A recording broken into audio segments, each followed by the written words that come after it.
We write ourselves off because of the things that we've done in the past.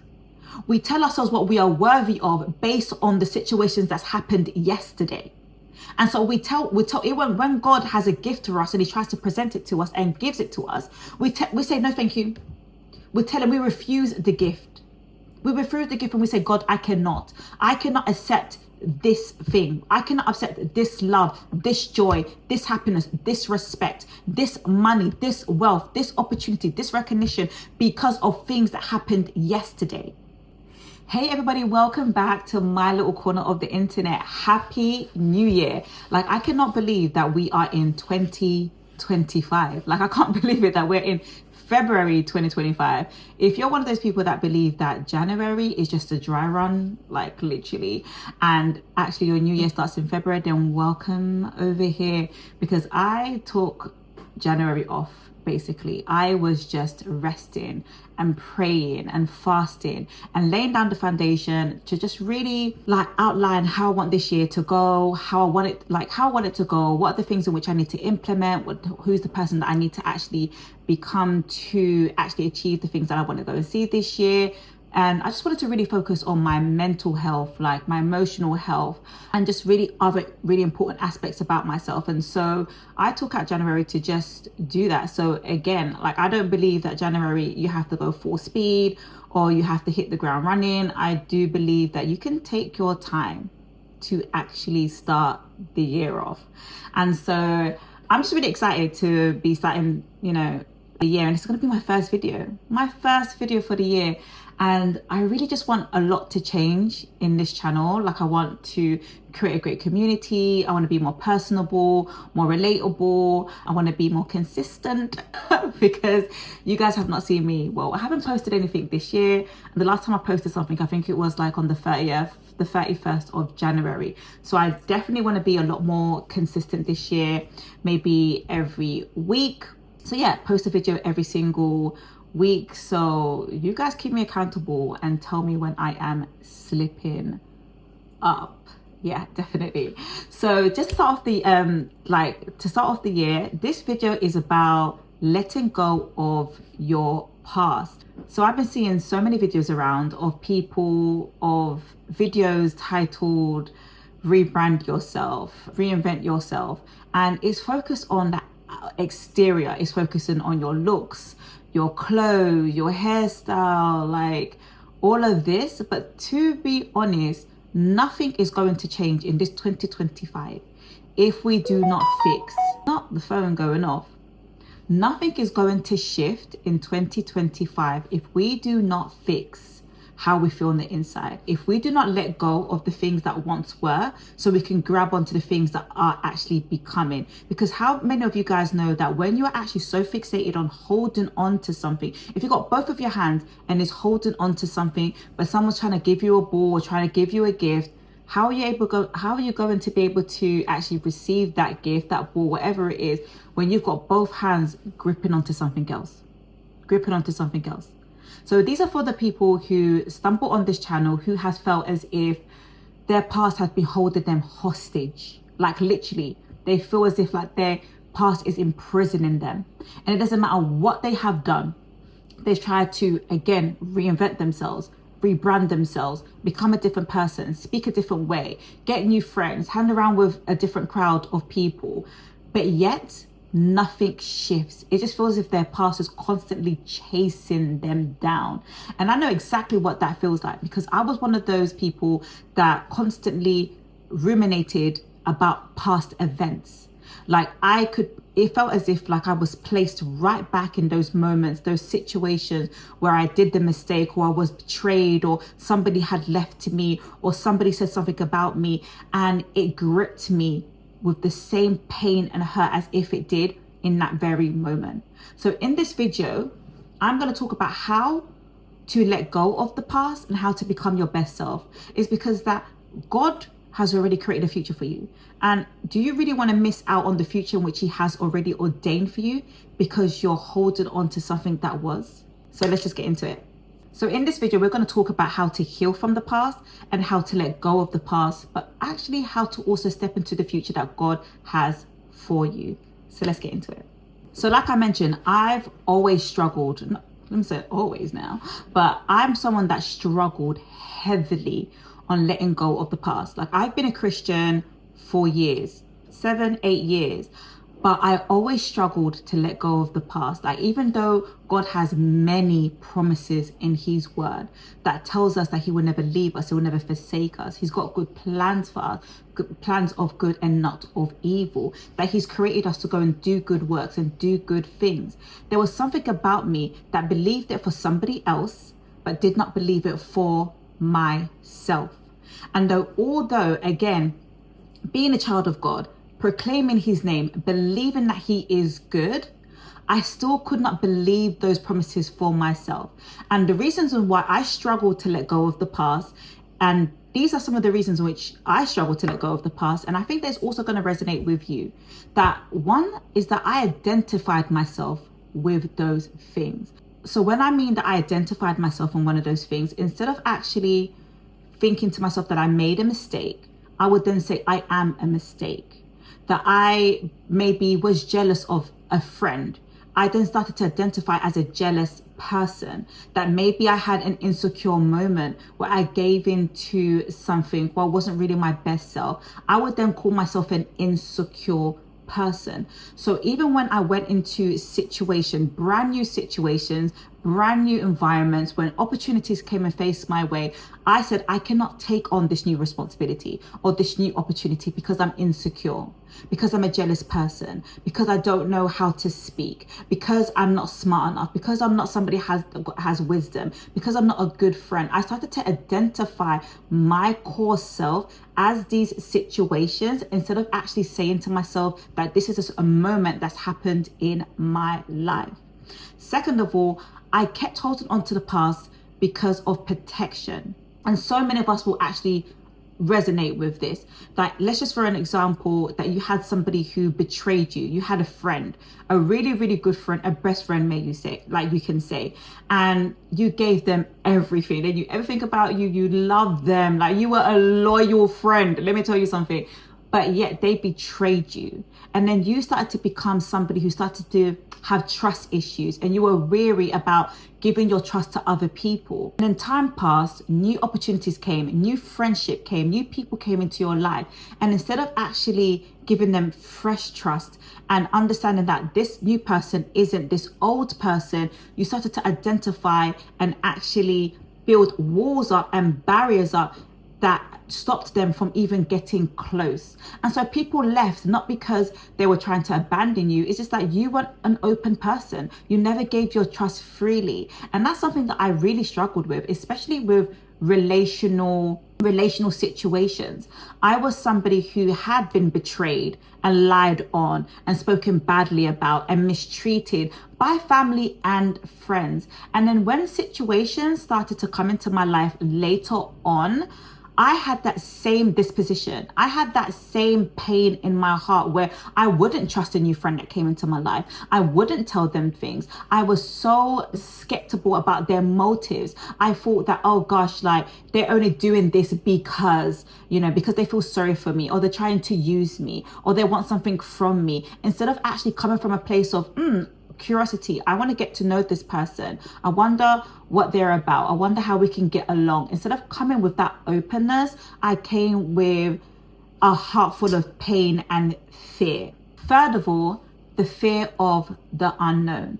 When you've been in a situation where you have identified yourself in a particular way, like for an example, the first example, you identify yourself as insecure or silly or not wise, or you say to yourself that I only attract bums because you've been in an abusive relationship, or you're someone that always gets mistreated, you get accustomed to being known that way, or to actually describing yourself in that particular way. So although you may not want to be labeled as that or even be in that same situation, that's all you have known.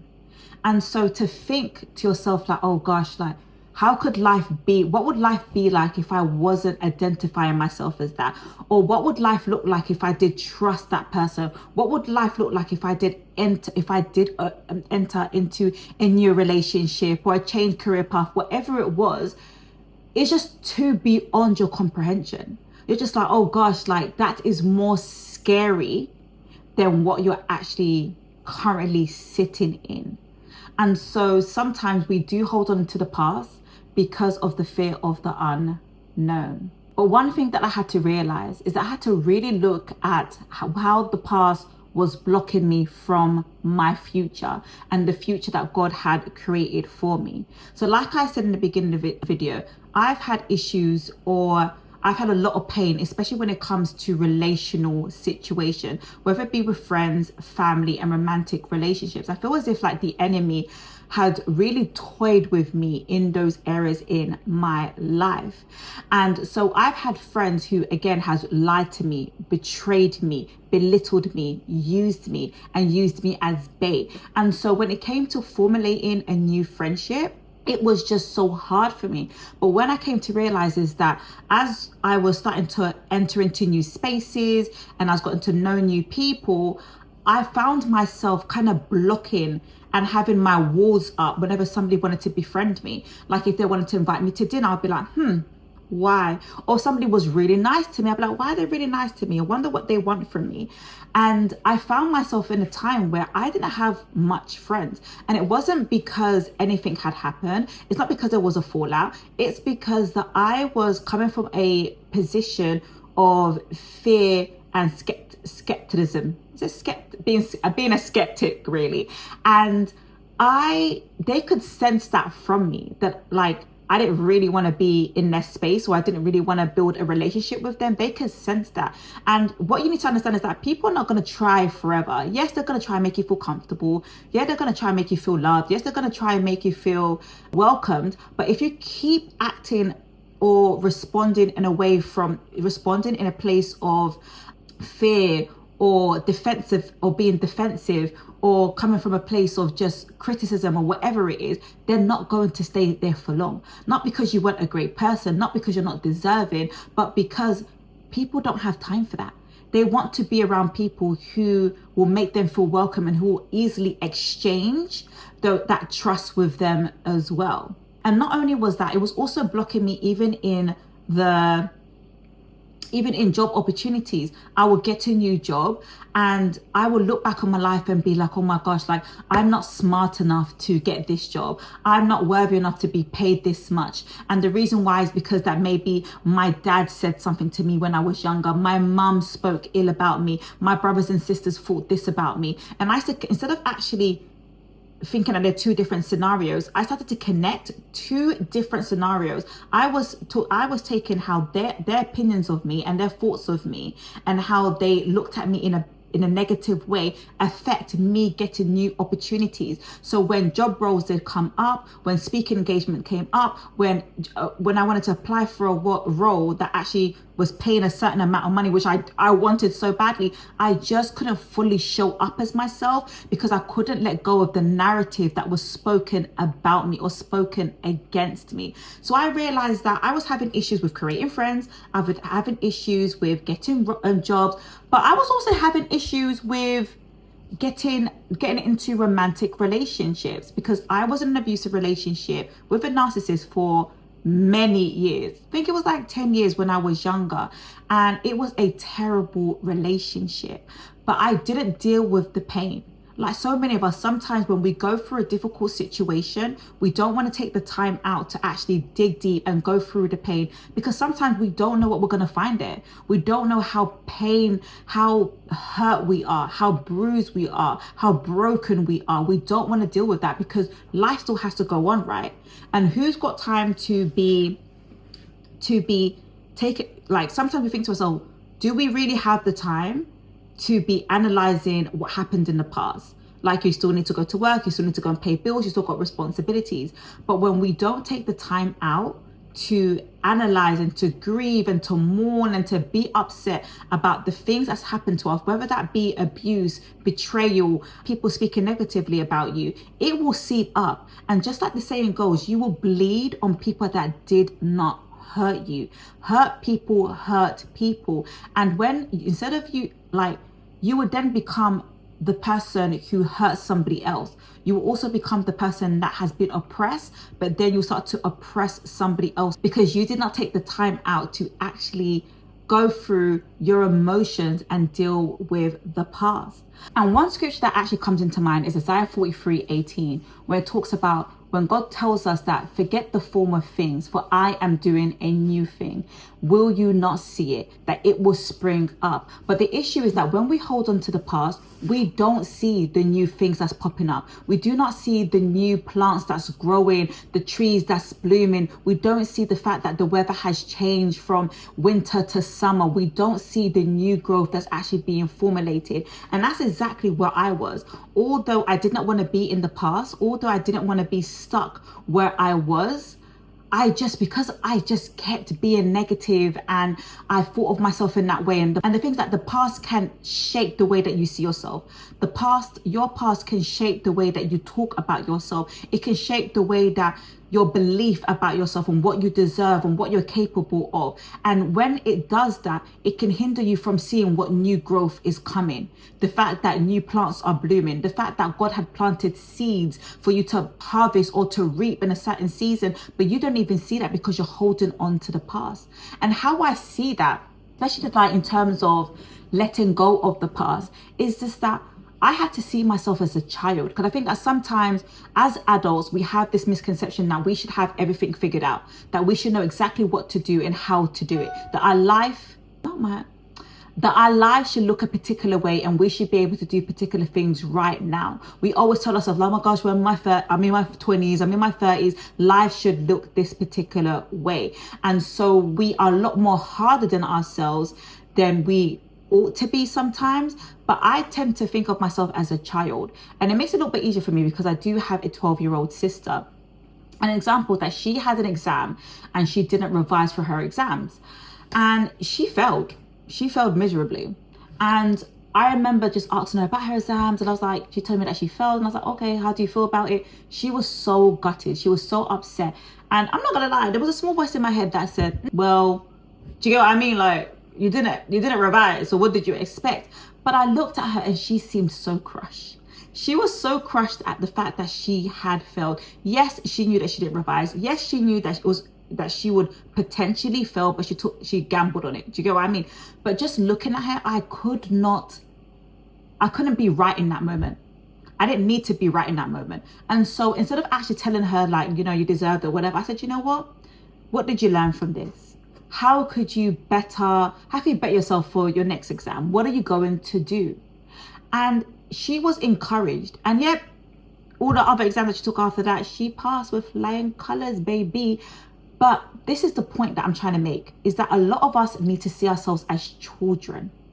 Like, would we actually tell ourselves, would you tell your younger siblings, brother, sister, would you tell your nieces and nephews, would you tell your grandchildren actually, would you tell your grandchildren, your godchildren, your younger cousins, would you dare to look in their face and tell them that because you got this wrong, because you failed an exam, you're not allowed success? Because you were rude to me the other day, you are not allowed any gifts. Because that you didn't tidy up your room, you're never going to find love. Because that you're kind of rude and you've got an attitude that you're never going to be wealthy. Would we dare to say that to some of our younger children? Would we dare to say that to some of our friends? We would never dare to say that. And some of us are actually saying to ourselves, oh, because I've been divorced twice, I'm not deserving of love. Because I entered that abusive relationship, I'm not worthy to be found attractive. Because I got fired twice or whatever, I'm not allowed success. I'm not allowed to start my own business. I'm not allowed this and that. Because I've been betrayed, I'm not allowed good people around me. I'm not allowed friendly people, wonderful people, encouraging people in my circle. We write ourselves off because of the things that we've done in the past. We tell ourselves what we are worthy of based on the situations that's happened yesterday. And so we tell when God has a gift to us and he tries to present it to us and gives it to us, we say, no, thank you. We tell him we refuse the gift. We refuse the gift and we say, God, I cannot accept this thing. I cannot accept this love, this joy, this happiness, this respect, this money, this wealth, this opportunity, this recognition because of things that happened yesterday. But do you think that God is a silly God? Do you feel as if do you think that God doesn't know what didn't know what you would do in the future? He knows all things. He knew you before you were born, before you was in your mother's womb. He knew me, he knew you, he knew exactly that how you would get it wrong, how you'll go down the wrong path, how you'll get into an abusive relationship, that you'll get divorced, or you'll get fired, or somebody would betray you, or whatever the situation is. He knew exactly what you would do, when you would do it, how you would do it. He knew exactly every single thing that would happen in your life. And yet, he still outlined those gifts for you. He still outlined those presents for you, that happiness for you. He said that this is still yours, regardless of what happened yesterday.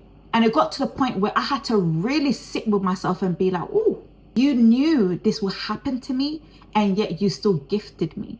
And I know that for so many of us, that because the pain of what has happened to us is so deep, it runs so deep, that even if we try to put a plaster of it, it won't stop the bleeding. But that doesn't mean that you should still stay in the pain and the hurt. Sometimes it just takes some time for you to really examine what's happened. So then instead of actually putting a plaster over the wounds, you put a bandage so you can really stop the bleeding, and so you can actually mend. We are not, if God has forgiven us for what we have done, and I might be talking from a different standpoint. This is people who, I know that there's going to be people in this video that's maybe been divorced, or maybe they've been cheated on, or maybe they've had an abusive relationship, or maybe they've had an abortion, or maybe they've made a decision that affected them in a big way. If God says in his word that he has forgiven you, who are you to go and say that you can't forgive yourself? He's already forgiven you, and he is the source. He is the Father that loves you. He is love that made you out of love. And so it's not for you to now go and say, oh God, yes, you've forgiven me, but I've made my bed and I want to lie in it. God is telling you that you don't have to lie in that bed. You don't have to lie in that misery, or lay in that misery. You don't have to. And for those of you who have been betrayed, that's happened before. You were betrayed before. You were betrayed by that friend. You were betrayed by Lucy. You were betrayed by Alison. You were betrayed by Cassandra. You were betrayed by those people. You have not been betrayed by Andrea. You have not been betrayed by Sarah. You have not been betrayed by this person. Those people that are coming into your life now are not the same of who has exited your life. It comes to the point where, especially in this 2025, if we're going to do and see and experience the things in which we want to experience, we can't hold on to the past. If any of you guys are familiar with the book of Lot's wife, and they were escaping Sodom and Gomorrah, and God said, do not look back. Do not look back. But she did look back, and she turned into a pillar of salt. And the reason why she looked back is she's thinking, oh my gosh, all the things that I could leave, all the things that I'm going to believe in. Sodom and Gomorrah was a bad place. Sodom and Gomorrah was a bad place. Honestly, they even wanted to run away. But although they recognized that it wasn't a good place to be, she still looked back because of all the things that she could believe in. And for us, there are many things that we're going to believe in.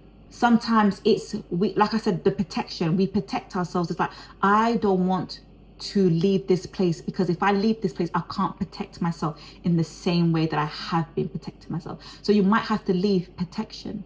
You might have to leave the certainty that, hey, somebody can't reach you to this certain level. You don't have to be as vulnerable. You don't have to be as forgiving. You might have to leave that. You might have to leave the comfort of playing small, that actually, yeah, I wanted more money and I wanted more wealth, but I have to let go of this comfortability of playing small so I can get over there. But either way, letting go of your past is going to require you to let go of your comfort zone. So enough about that. I'm going to talk about 5 ways that helped me. And I'm still using this to this day. Like I said, I spent January laying down foundations because I want to see something new this year. I'm trying to progress in all that God wants me to be. And I had to really hold down and think to myself, what have I done in the past that God taught me that worked? And what do I need to continue to do this year so I can see more breakthrough, more progression, more joy, more happiness, more love? And so what I'll say is, number one, you have to forgive yourself. You have to forgive yourself. And this is for anything. If you're somebody that was betrayed by a friend and you're thinking to yourself, how did I not see it? How did I not see that this person was going to betray me? How did I not clock the clues that they were giving me? It's okay. You didn't clock the clues. If you're somebody that got divorced, okay, you're like, how? How did I not see that she was a narcissist, that they were irresponsible, that they weren't a great person? You have to forgive yourself that you did not see that.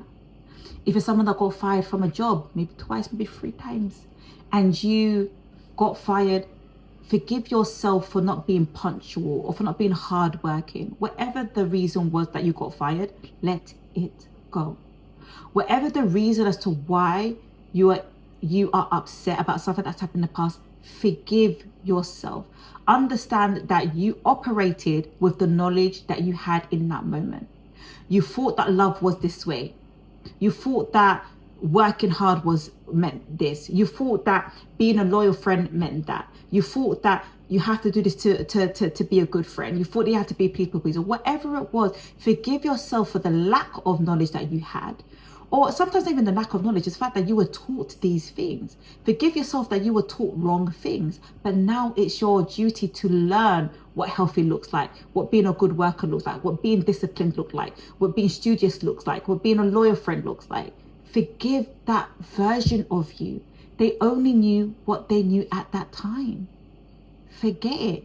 Second of all, is that you have to let go of the people that want to keep you in that same state of who you used to be.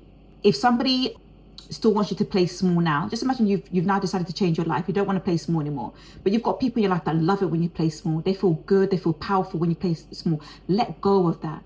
If you have people in your life that, yes, like for an example, for me, when I was in my toxic relationship, I was very unreliable. I was a ghoster. You know what? I wasn't a great friend. I was being abused, and that didn't bring out the best in me.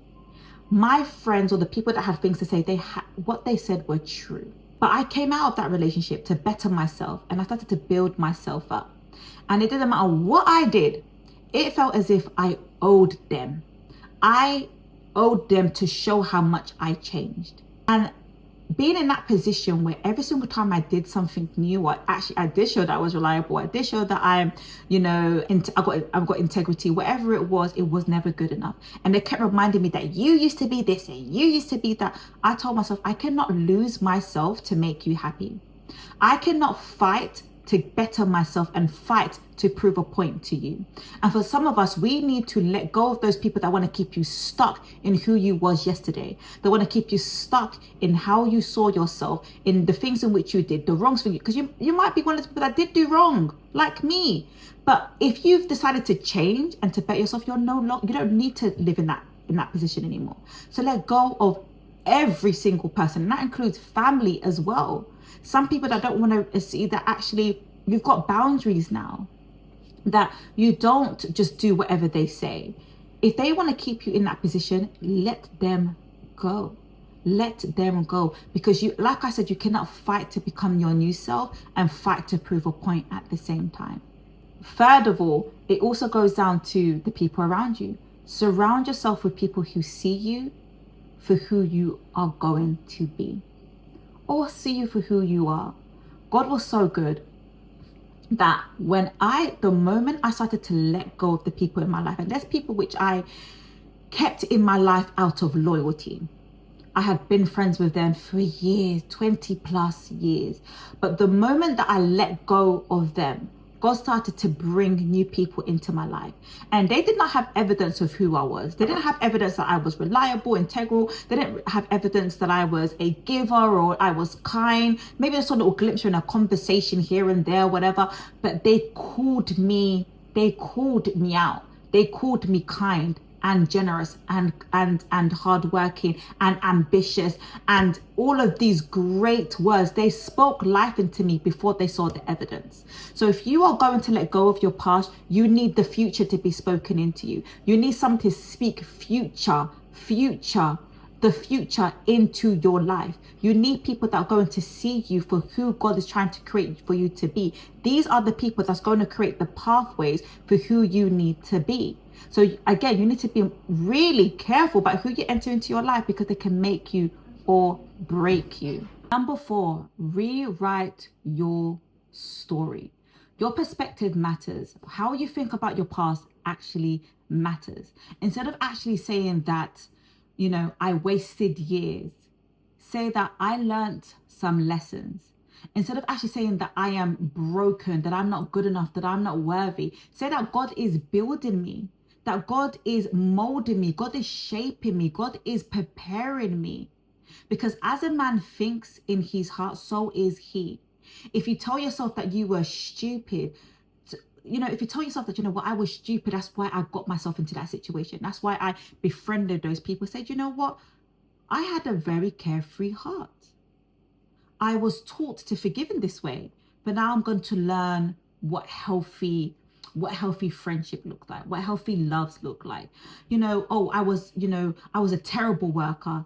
Actually, no, I was learning. I did not know what the workplace actually entailed. And now I'm here and I'm learning what a good studious worker is. Tell yourself the story, tell yourself a better story. You can rewrite it. And if someone says, oh, that's not the truth, it's your truth. At the end of the day, I'm not going to encourage you to make yourself feel better, make yourself feel worse than you already have been. I'm always going to encourage you to tell yourself, for you to elevate yourself or to talk well about yourself. And so I believe in rewriting your story, rewriting your narrative, getting the right perspective, because once you have a particular perspective, you'll be able to move ahead. Instead of actually saying that, oh, it's too late, it just wasn't the right time. I didn't have the tools. I'm building the tools today. And last and fifth is step into the new. For so many of us, you'll probably say, but I've had opportunities come my way.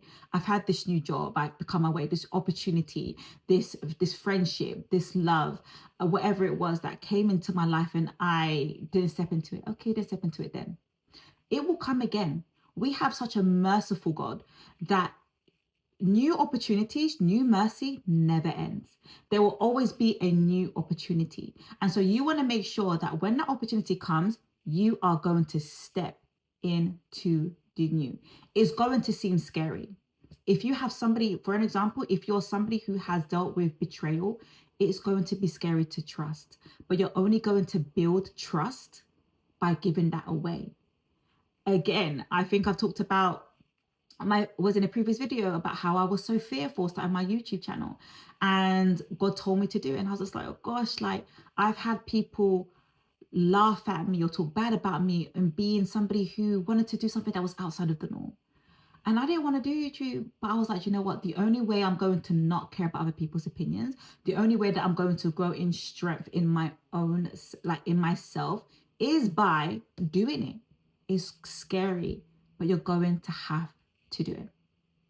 So I really hope that this video helped. And I just want you to remember that your past does not define you. God does, and he always will. So here's to 2025, where we are not leaving any crumbs behind. Honestly, we are stepping into everything that God has told us to be. That old version of us no longer exists. We are stepping into the new version of who God has told us to be. We are shifting our identity to what God has told us to be. We're shifting our hearts, we're shifting our minds, we're shifting our behaviors into who God has told us to be. So until next time, bye guys.